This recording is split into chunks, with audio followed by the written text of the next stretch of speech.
सुप्रभात मित्रों, सुबह की एक अच्छी शुरुआत। दोबारा से हम जा रहे हैं इतना सारा वजन लेके। और आज का हमारा टूर रहने वाला है GGIC न्यू टिहरी का।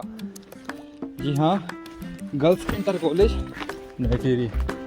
मुझे भी अभी पता चला कि कोई ऐसा इंटर कॉलेज होता है जहाँ केवल लड़कियाँ होती है। तो आज हमारे पास बहुत सारा सामान है। ये कांच है किसी के पास, गहत हमारे यहाँ होते हैं और अभी सीज़न है तो किसी को चाहिए मतलब नहीं बेचने के लिए। ये सिर्फ उनके लिए है जो खास होते हैं, ऐसे नहीं है। चलो मिलते हैं आगे। वैसे यार आज मेरा मन नहीं था ब्लॉग बनाने का, पर फिर भी मैं बना रहा हूँ क्योंकि लेवल सबके निकलेंगे। फोकस तो रहना पड़ेगा भाई। चलो मिलते हैं। तो भाई बड़ी दुविधा है और अभी मैं हूँ 0 पॉइंट से ऊपर आती है हमारे गांव की तरफ एक रोड है, इसको कहते हैं चोपड़ा से साइड के बीच में ही रोड है। और इस रोड की कंडीशन बताओ कैसी है। यहाँ देखो ऐसी ख़त्म रोड है। स्कूटी है मेरे पास, ये इस साइड नाचती है इस रोड पे। और इस रोड की शिकायत मैंने DM से भी करी थी कुछ साल पहले DM पोर्टल पे।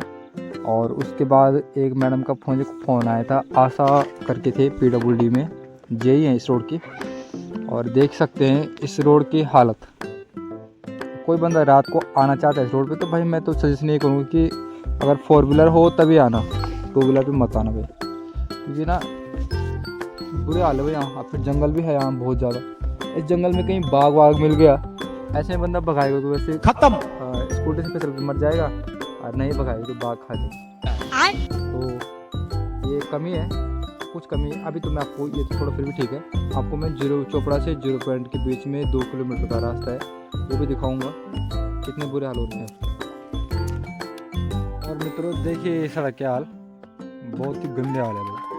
हमारे गाँव में, मेरे अपने गाँव में पूरी ग्राम सभा में तकरीबन 700 वोटर हैं, जिनमें से सभी बाहर रहते हैं। और जो गांव में रहते हैं कम से कम उनको सुविधा होनी चाहिए यार। ये देख सकते हैं ऐसी सड़कें हैं भाई। ये तो कुछ भी नहीं है, आगे दिखाऊंगा और भी ख़तरनाक। और मैं ना गाड़ी चलाते हुए वीडियो शूट नहीं कर पा रहा क्योंकि गाड़ी भी संभालनी है और ब्लॉक के चक्कर में गिर जाऊँगा तो ये बिल्कुल भी अच्छा नहीं होगा भाई। हमारे यहाँ के लोग ना अपने लिए अवेयर नहीं होते। जब वोट के टाइम आते हैं, मैंने देखे हैं चुनाव यहाँ पे, तो चुनाव के समय पे तो एक क्वार्टर में बिकने वाले लोग हमारे यहाँ। ये सच है कि हमारे यहाँ के लोग एक क्वार्टर में बिकने वाले हैं। कहीं लगाएंगे मतलब बातें करेंगे, बातें भी केवल अपने तक ही रखेंगे। जब कोई अधिकारी या फिर कोई अन्य आता है जिसके पास अपनी बातें रखनी चाहिए, उसके सामने कभी अपनी बातें नहीं रखेंगे। ठीक है, मैंने कोशिश करी, मैंने एप्लीकेशन लिखी, DM को दी। स्कूल में था हमारा उस टाइम DM जनसभा थी, उस टाइम दिया था मैंने एप्लीकेशन लिख के। तो मैडम ने ठीक है, सामने भी जेई थे, उन्होंने कहा कि ठीक है हो जाएगा। अभी जो काम हुआ है वो मैं दिखाऊंगा तुमको। ऐसे हाल है भाई। ये मेरा उत्तराखंड है। उत्तराखंड में यार सुविधाएँ तो होनी चाहिए, जो गाँव में रह रहा है उसके लिए तो अपनी सुविधा होनी चाहिए भाई। हम लोगों ने गाँव को जिंदा रखा हुआ है, इसलिए हमें सुविधा मिलनी चाहिए। यहाँ देख यहाँ फिर थोड़ा ठीक है। और रोड के आसपास कहीं भाई देखो कोई रात को आ रहा होगा 2 व्हीलर पे और इस ऐसे झाड़ियों में कहीं बाघ छिपा होगा, खत्म, तो कुछ पता नहीं चलने वाला भाई। Bye bye. बाकी आप नज़ारे चेक कीजिए, गुड बाय। क्योंकि जहाँ पे माइनस पॉइंट होते हैं वहाँ पॉजिटिव पॉइंट भी होते हैं। देखिए गाड़ी देखो कैसे नाच रही है यार, बड़ा और इधर बनने बागीचे जहाँ विदेशों से आए हुए पेड़ लग रहे हैं। एक आदमी है हमारे यहाँ का, उस भाई का पता नहीं क्या है, शौक है कुछ है, उसका अलग ही टोरा है भाई। पूरे गांव को रोज़गार दे रखा है और विदेशों से पेड़ मंगा के यहाँ बो रहे हैं। ठीक है, कुछ सोच के बो रहे होंगे। हाँ देखो भाई सड़क के हाल देख लो, इधर थोड़ा ठीक है, आगे दिखाऊंगा। वो चलते चलते हम एक ऐसी जगह में पहुँचे हैं जहाँ भगवान, इंसान और बाजार के मन की तीन लोगों के द्वारा बनाई गई एक भयंकर ही तगड़ी आर्ट है, वो आप लोगों के सामने शेयर करना चाहता हूँ। सिखा रिया है। ठीक है, सबसे पहले आप देख सकते हैं भगवान के द्वारा बनाए गए खूबसूरत पहाड़। ये बहुत ही प्यारे हैं। अभी तो धुंध फैली इस वजह से थोड़ा क्लियर नहीं दिख पा रही है, पर लेकिन ये भगवान के द्वारा इतना अच्छा डिज़ाइन बनाया गया है। उसके बाद आते हैं इंजीनियरों की तरफ। इंजीनियरों ने बनाया है ये डैम। ये डैम तो मेरे ख्याल सभी को पता है कि टिहरी डैम है, एशिया का सबसे बड़ा डैम है। और इसके बाद है तीसरा पहाड़, ये इंसान के द्वारा बनाया गया कूड़े का पहाड़।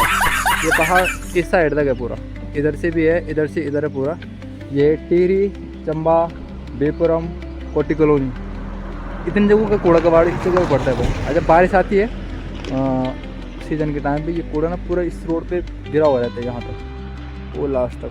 फिर उसके लिए एक अलग से जेसीबी मंगाओ, जेसीबी से कूड़ा उठवाओ, फिर दोबारा से ऊपर उधर चोटी पे डाल दो, फिर वो बैग के नीचे आएगा। इस बस ऐसे हमारा पैसा वो होता है। इसमें दो, एक यहाँ पे लिखा हुआ है हाँ ठीक है, ये लिखा हुआ है साहसी व्यक्ति के लिए सौभाग्य और दुर्भाग्य बाएं और दाएं हाथ की तरह है, वहाँ दोनों का उपयोग करता है। तो ये बायां हाथ है और ये दायां हाथ है, देख सकते हो ना। और ये जगह है, इस जगह को चेक करिए। और अभी निकलते हैं टिहरी की तरफ। और कुछ एम्प्लॉय मिले हैं मुझे जो वहाँ का कूड़ा खा के अपना जीवन यापन कर रहे हैं। ये है भाई एम्प्लॉय, जितने भी हैं सारे एम्प्लॉय हैं। ये मैनेजर साहब हैं और बाकी ये हैं। और ये पक्का ना भाई गाली देते होंगे इंसानों को, भाई साहब ऐसे बेसारा छोड़ दिया इनको। और तुम्हारा भाई है, रोटी लेके आ रखा है, अब खिलाई जाएगी रोटियाँ। तो पीछे टिहरी डैम और साथ में मेरे मित्र बंधु। ये ऐसा है कि भाई घर में जब रोटियाँ बचती है ना, जो बंदा घर से बाहर जाता है, अगर पॉसिबल है तो खिला दिया करो यार, अन्न को वेस्ट मत करो। उस कूड़े में फेंकने से बेटर है इनको खिलाओ। तो ऐसा नहीं मानेंगे भाई तुम्हारा ये, और ये ना काम आने वाली चीज़ें हैं। बाकी निकलते हैं नेक्स्ट टिहरी की तरफ। तो भाई पहुंच गए हम GGIC न्यू टिहरी, और यहाँ अंदर कैमरे का उपयोग करना मना है, इसलिए ठीक है। तो मित्रों, हम रुके हैं एक ऐसी जगह पे जहाँ से दिखता है टिहरी डैम का यह खूबसूरत नज़ारा। जी हाँ, यह केवल देखने में ही अच्छा लगता है। आप लोगों को शायद पता होगा कि इस पानी के नीचे हमारा बहुत बड़ा टिहरी शहर जलमग्न हो रखा है। और अभी मैं एक्सप्लेन करने की कोशिश करूँगा इस टिहरी डैम को। जो आपको अच्छा लगे तो ठीक है, वरना इग्नोर कर देना। तो ठीक है, कुछ इस प्रकार से है कि ये जो दीवार सामने आप देख रहे होंगे, ये कोई ऐसे हाईटेक इंजीनियरिंग से नहीं बनाई गई है। इसमें क्या है कि बीच में लाल मिट्टी रखी गई है, इस साइड पत्थर रखे हुए हैं जो कि ऊपर से आ रखे हैं असीना से। कभी असीना की तरफ मेरा जाना होगा तो आप लोगों को दिखाऊंगा। वहाँ के पत्थरों की खासियत ये है कि अगर 10 साल तक यह पत्थर एक के ऊपर एक रखे जाए तो यह आपस में सीमेंट वाला बॉन्ड बना देते हैं। और ये जो बॉन्ड है ये टूटता नहीं है आसानी से। टूटे हैं तो बस यहाँ लोगों के सपने, क्योंकि लोगों ने अपने घर गंवाए, अपनी ज़मीन गंवाई। और जिस समय डैम बना होगा उस टाइम सरकार ने कहा होगा कि आप लोगों को एम्प्लॉयमेंट मिलेगा, आप लोगों को सिंचाई मिलेगी, लेकिन ऐसा कुछ नहीं है। जब से यह टिहरी शहर डूबा है तब से लोग बेघर तो हुए हैं। हाँ, उनको विस्थापन ज़रूर मिला है, पर लेकिन क्या होता है कि जो मेरी ज़मीन बचपन से है, जहाँ मैंने खेला है, उस ज़मीन का मोल शायद ही कोई दे पाए। और यहाँ जो बिजली बनती है उस बिजली को सीधा यहाँ से ट्रांसफ़र किया जाता है यूपी गवर्नमेंट को और सेंट्रल गवर्नमेंट को, जिसमें 25% यूपी गवर्नमेंट का हिस्सा है, क्योंकि उस समय टिहरी यूपी में आता था। और जो 75% है वो सेंट्रल गवर्नमेंट यानी दिल्ली वालों को मिलता है। यहाँ की बिजली जो बनती है वो इन खंभों के माध्यम से जाती है सीधा दिल्ली, और यहाँ के लोगों को मिलता है बस ये सूखे पहाड़। और जो डैम बनने के कारण बीच में ये आवागमन का रास्ता बंद हुआ है वो अलग है। काश अगर आज टिहरी जिंदा होता तो भाई मैं लिख के दे सकता हूँ कि 1987 में टिहरी में सुई से लेकर सब्बल तक हर चीज़ें अवेलेबल थी। और अगर आज टिहरी जिंदा होता तो यहाँ के लोगों को ऐसे भटकना नहीं पड़ता।